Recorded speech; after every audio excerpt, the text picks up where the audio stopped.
Growing rifts within the European Union have once again demonstrated the need for a clean Brexit, according to Australia's former ambassador to the bloc. Mark Higgie said Brussels could have avoided Britain's departure if it had taken a more reasonable approach to the UK's position over the years. But he said a clean break became essential once the decision to leave was made. Mr. Higgie said he had a great deal of understanding for those who wanted to re-establish Britain as a completely independent country. He said, "From the beginning, the project of European unification was about compromising, in particular the abandonment of central sovereign rights and, of course, transfer payments. In the first phase until the 1970s, everything revolved around the single market. It was a fantastic idea for everyone, so there was great support for Britain's entry into the EU." He continued, "However, it became extremely problematic for Britain to compromise on sovereignty more and more when the EU explicitly moved towards a political union with the Maastricht Treaty at the end of the Cold War.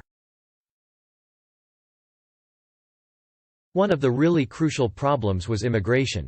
I was in Brussels when the whole process that led to the referendum took place in 2016.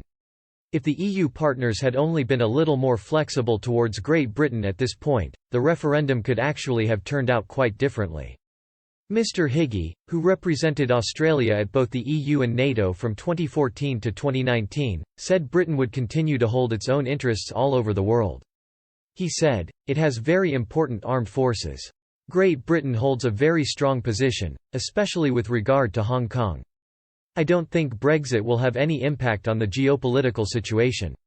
The former diplomat, who also served as Australia's ambassador to Hungary from 1998 to 2001, said he thought the EU could be more tolerant towards the views of citizens in its Central European member states.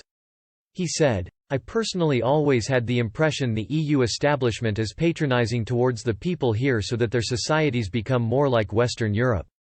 It treats people in this region as if they were not grown-ups because they do not understand the benefits of multiculturalism."